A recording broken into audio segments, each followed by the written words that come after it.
नमस्कार, झारखंड के संध्या समाचार में आप सभी का स्वागत है। चलिए जानते हैं आज की दिन भर की मुख्य बड़ी खबरों को।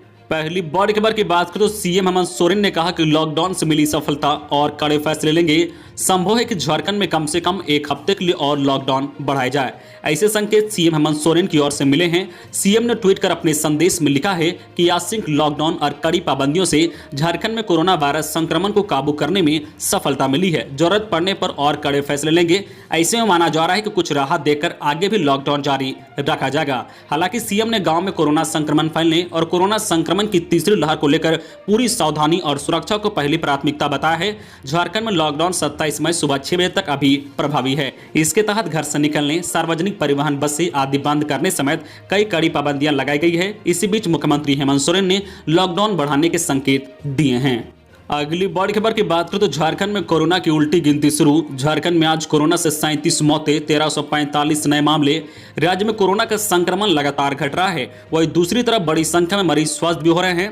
15 दिन से लगातार नए संक्रमित मिलने से अधिक पुराने मरीज स्वस्थ हो रहे हैं। इससे अब राज्य में एक्टिव केस की संख्या लगातार कम हो रही है। अब राज्य में ऐसे मरीजों की संख्या घटकर 20,000 से भी कम 19,499 हो गई है। एक समय राज्य में एक्टिव केस की संख्या बढ़कर 61,000 हो गई थी। राज्य में पिछले 24 घंटे में 41,251 लोगों की कोरोना जांच कराई गई, जिसमें 1345 संक्रमित पाए गए हैं। इस तरह पॉजिटिव रेट 3.26% रही। राज्य में 24 घंटे के भीतर 4375 मरीज स्वस्थ भी हुए हैं। वहीं 37 मरीजों की मौत इलाज के क्रम में हो गई है। वहीं नए संक्रमितों की बात करें तो बोकारो में 81, चतरा से 15, देवघर से 64, धनबाद से 94, दुमका से 12, पूर्व सिंहभूम से 172, गढ़वा से 40, गिरिडीह से 60, गोड्डा से 12, गुमला से 66, हजारीबाग से 73, जामताड़ा से 15, खूंटी से 47, कोडरमा से 33, लातेहार से 61, लोहरदगा से 28, पाकुड़ से 6, पलामू से 57, रामगढ़ से 28, रांची से 159, साहिबगंज से 22, सरायकेला से 33, सिमडेगा से 83 और पश्चिम सिंहभूम से 84 नए कोरोना संक्रमितों की पहचान हुई है। अगली बड़ी खबर की बात करो तो ब्लैक फंगस पर काबू पाने के लिए रिम्स बना नोडल सेंटर। जाने अभी राज्य में कितने हैं मरीज। ब्लैक फंगस पर काबू पाने के लिए रिम्स रांची को नोडल सेंटर बनाया गया है। स्वास्थ्य विभाग के अपर मुख्य सचिव अरुण कुमार सिंह ने यह आदेश जारी किया है। उन्होंने रिम्स के निर्देशक को पत्र लिखकर कहा है कि पूर्व में कोरोना प्रबंधन के लिए रिम्स सेंटर ऑफ एक्सीलेंस बना हुआ है। इसी तर्ज पर ब्लैक फंगस के लिए भी रिम्स को नोडल सेंटर बनाया गया है। बताया गया है कि ब्लैक फंगस के इलाज राज्य में कहीं भी और किसी भी अस्पताल में होगा तो उसे रिम्स के प्रोटोकॉल का पालन करना होगा। विशेष परिस्थिति में ही रिम्स में ही मरीज भर्ती किए जाएंगे। रिम्स द्वारा जो गाइडलाइन दिए जाएंगे उसका अनुपालन अन्य मरीजों को करना होगा। कमेटी सरकार को भी सुझाव दे सकेगी। राज्य में ब्लैक फंगस के मरीजों की संख्या 27 हो गई है। यह जानकारी स्वास्थ्य विभाग के नोडल पदाधिकारी सिद्धार्थ त्रिपाठी ने सोमवार को ऑनलाइन प्रेस कॉन्फ्रेंस में दी है। अगली बड़ी खबर की बात करें तो देश भर में अकेले 400 घरों में चोरी करने वाला सातिर रांची से गिरफ्तार। देश भर के 400 से अधिक घरों में अकेले चोरी करने वाला सातिर संतोष कुमार राठौर को रांची पुलिस ने गिरफ्तार कर लिया है। संतोष के साथ पुलिस ने उनके गिरोह के 4 लोगों को भी दबोचा है। गिरफ्तार अपराधियों में संतोष के अलावा छोटू वर्मा, शिव कुमार, अर्जुन चंद्रपाल और प्रदीप कुमार सोनी शामिल हैं। सभी उड़ीसा के सुंदरनगर के हैं। संतोष गिरोह का सरगना है। संतोष ने रांची समेत देश भर के 400 से ज्यादा घरों में चोरी की घटना को अकेले ही अंजाम दिया है। गिरोह के अन्य सदस्य चोरी के माल को खपाने का काम करते हैं। एसएसपी सुरेंद्र कुमार झा ने बताया कि 11 मई को अरगोड़ा में एक बंद घर में लाखों रुपए के जेवरात चोरी की गई थी। इसी घटना को अंजाम देने वालों को दबोचने के लिए हटिया एसएसपी विनीत कुमार के नेतृत्व में एक टीम बनाई गई थी और टीम ने सीसीटीवी फुटेज के जरिए अपराधियों की पहचान की। इसके बाद टीम ने विभिन्न इलाकों से अपराधियों को दबोचा है। अगली बड़ी खबर की बात करें तो रांची में 56 दिन बाद 200 से कम मरीज मिले। कोरोना संकट के बीच रांची वासियों के लिए राहत भरी खबर है। रांची में 56 दिन बाद पहली बार कोरोना के 200 से कम मरीज मिले हैं।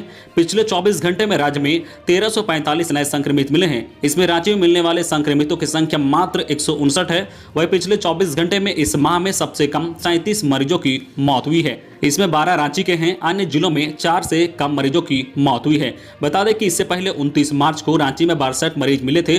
वहीं एक दिन बाद 30 मार्च को कोरोना मरीजों की संख्या 262 पहुंच गई थी। इसके बाद रोजाना मरीजों की तादाद बढ़ती ही जा रही थी। अगली बड़ी खबर की बात करें तो मिट्टी के धंसने से मजदूर की मौत। 25 फीट गहरे कुएं के नीचे काम कर रहा था मजदूर, ऊपर से मिट्टी के ढेर में दबने से गई जान। चतरा के प्रतापपुर ब्लॉक के घोड़दौड़ा गांव में सोमवार को मनरेगा योजना के तहत बन रहे एक कुएं में मिट्टी का ढेर गिरने से काम कर रहे एक मजदूर की मौके पर ही मौत हो गई है। मजदूर करीब 25 फीट गहरे कुएं के नीचे उतरकर काम कर रहा था। इसी बीच ऊपर से मिट्टी का ढेर उसी के ऊपर जा गिरा।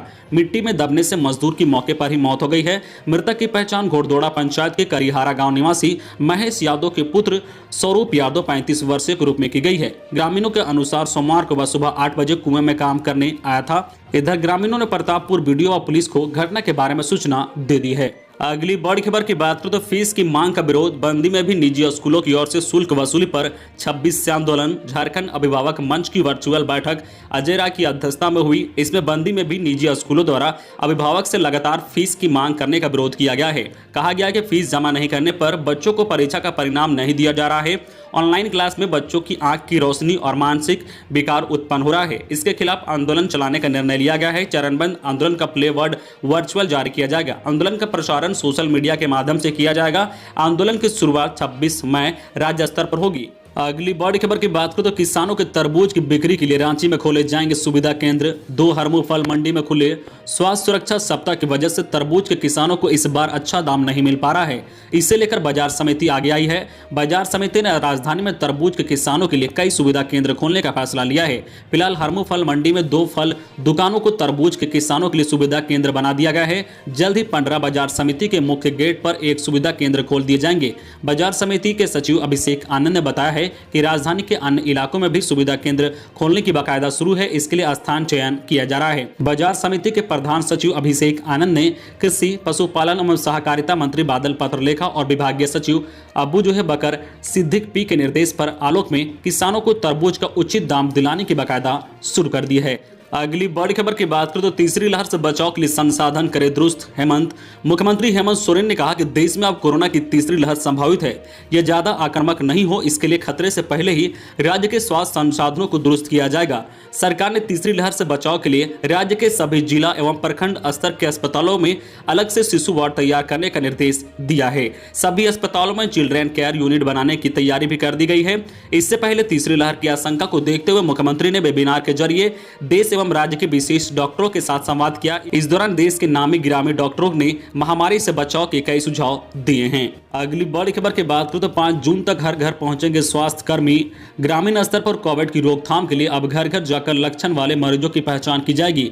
स्वास्थ्य विभाग के वरीय प्रभारी सिद्धार्थ त्रिपाठी ने बताया है कि यह अभियान 25 मई से 5 जून तक चलना था, लेकिन कुछ जिलों में जहां प्रशिक्षण पूरा हो चुका है वहां इसे शुरू कर दिया गया है। इस अभियान के दौरान हर घर तक जांच टीम पहुंचेगी जो लक्षण वाले की पहचान एवं कोरोना की जांच करेगी। पॉजिटिव मरीजों को आइसोलेशन किट उपलब्ध कराया जाएगा। साथ ही जरूरतमंद मरीजों को अस्पताल में उपचार की व्यवस्था सुनिश्चित कराई जाएगी। अगली बड़ी खबर की बात करें तो रोजगार मिला। 200 मजदूरों को सार्मिक योजना में काम मिला। कोरोना काल में धनबाद नगर निगम जरूरतमंदों को उपलब्ध करा रहा है रोजगार। कोरोना काल में जब लोगों को काम मिलना मुश्किल हो गया है तो उसी दौरान धनबाद नगर निगम सीएम सार्मिक योजना के तहत जरूरतमंदों को रोजगार उपलब्ध करा रहा है।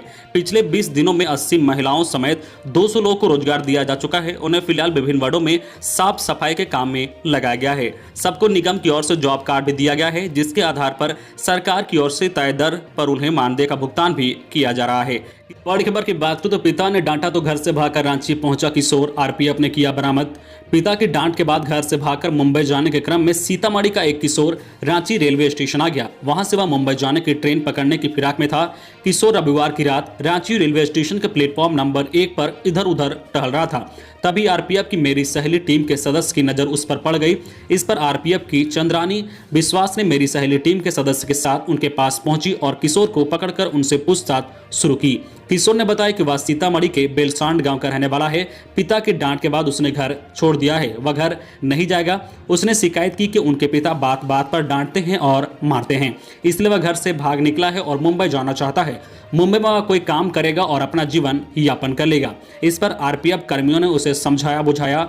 उसके अभिभावक का मोबाइल नंबर मांगा, लेकिन किशोर मोबाइल नंबर देने के लिए तैयार नहीं हुआ।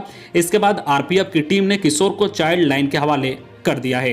तो ये थी आज की झारखंड की टॉप बड़ी खबरें। इसी तरह झारखंड की हर छोटी बड़ी खबर देखने के लिए आप हमारे चैनल न्यू झारखंड चैनल को सब्सक्राइब करके बेल आइकन प्रेस कर दीजिए, जिससे आपको झारखंड की हर छोटी बड़ी खबर का अपडेट आप तक पहुंचता रहे।